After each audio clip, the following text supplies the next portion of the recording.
Welcome to my YouTube channel. और in today's lecture start हम करते हैं लिमिट से कि लिमिट जो होती है सीक्वेंस की अगर एग्जिस्ट करी तो वो क्या होगी, यूनिक होगी। तो इसको हम बोलते हैं यूनिकनेस ऑफ लिमिट। ऐसा नहीं हो सकता कि उसके पास दो लिमिट आ जाए ना, होगी तो एक होगी वरना नहीं होगी। क्या limit of a sequence if exist is unique। अगर एग्जिस्ट करती है तो क्या होगी, यूनिक होगी। ओके, लेट इफ पॉसिबल, हम मान लेते हैं लेट इफ पॉसिबल सीक्वेंस के पास दो लिमिट है L1 एंड L2। मान लिया कि दो हैं, गलती से दो हैं।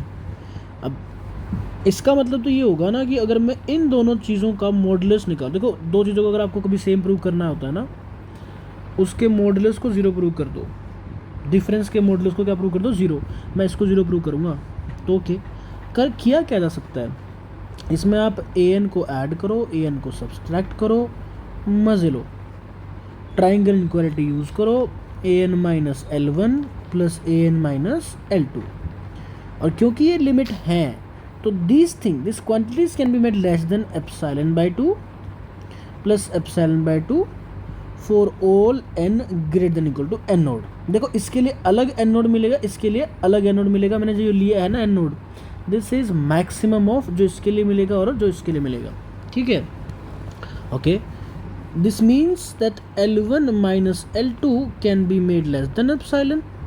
ओके, इसका मतलब ये हुआ, बट एप्सिलॉन वाज आर्बिट्रेरी, है ना। एज एप्सिलॉन इज आर्बिट्रेरी,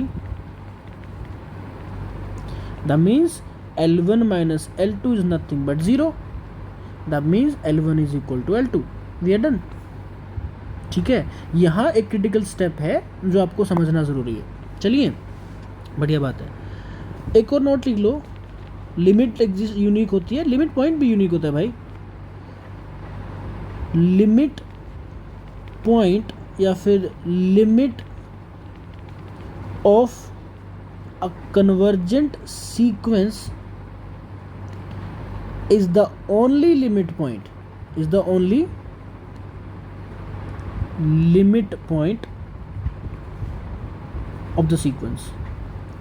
जो सीक्वेंस कन्वर्ज कर रही है ना, जहाँ पे उसका जो लिमिट है वो वही लिमिट पॉइंट होगा और सिर्फ वही होगा।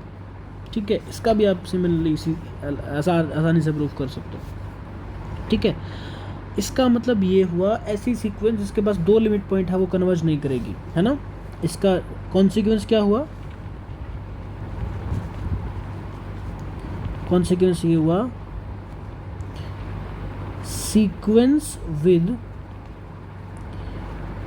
To limit points cannot converge, sequence having two limit point cannot converge।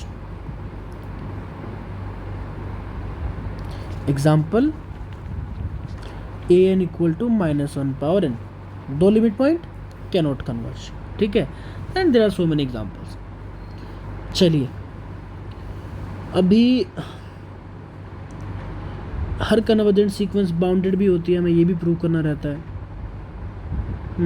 ठीक है, चलें यही प्रूव कर लेते हैं कि हर कन्वर्जेंट सीक्वेंस क्या होती है, बाउंडेड होती है।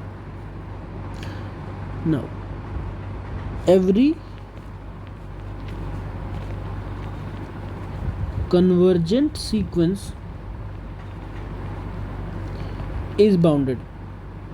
वैसे एसेंस तो क्लियर होना चाहिए कि अगर सारी की सारी टर्म किसी एक नंबर के आसपास इकट्ठा होंगी तो बची कितनी, फाइनली मैनी, तो बाउंड तो कर ही पाओगे ना। ये एसेंस है, इंट्यूशन भी यही है। देखो खुद रहा, अगर कन्वर्ज करती है सीक्वेंस, है ना, let an converges to L, that means an minus L, this mod can be made less than 1 for all n greater than equal to n node.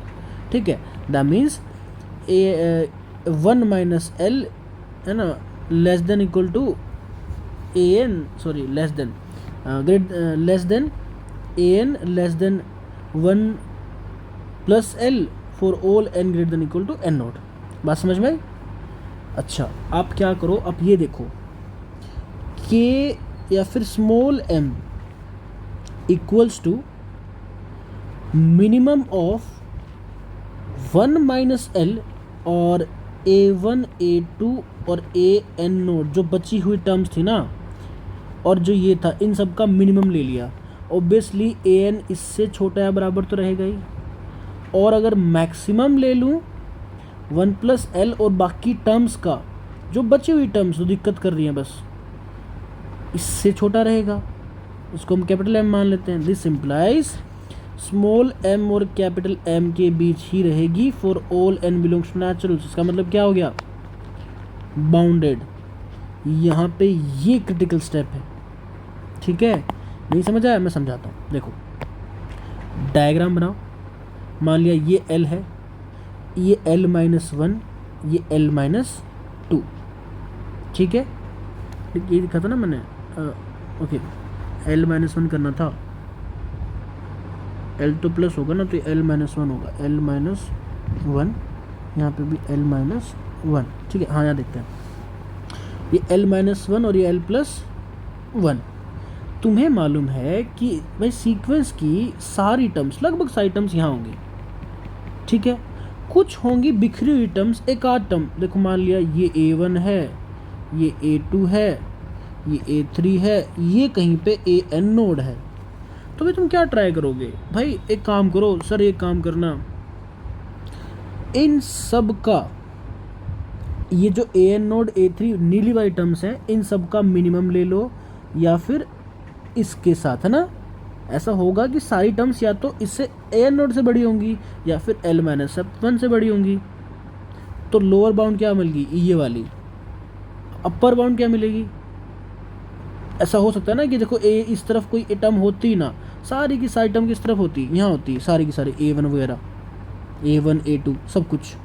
In that case भाई तुम्हें maximum क्या मिलता, blue terms का और इस L+1 का, L+1 मिलता ना, कुछ भी होता है लेकिन आपको एक अपर बाउंड मिलती है, यानी सीक्वेंस इनके बीच ही रहेगी। बस ये सेंस है कहने का, बात समझ में आई। तो इसलिए वो बाकी बची हुई टर्म ना वो दिक्कत कर जाती हैं, बट वो फाइनेटली मैनी है तो उनका मिनिमम मैक्सिमम लिया जा सकता है। इस वजह से सीक्वेंस क्या हो जाएगी, bounded. Converse is not true, example आप देख चुके हो, -1 की पावर n बाउंडेड है बट कन्वर्जेंट नहीं है, ठीक है। ये एग्जाम्पल अच्छा है कि अगर मैं बात करूं an इक्वल टू n, ये बाउंडेड नहीं है तो कन्वर्जेंट भी नहीं, ठीक है। ये बढ़िया बात थी।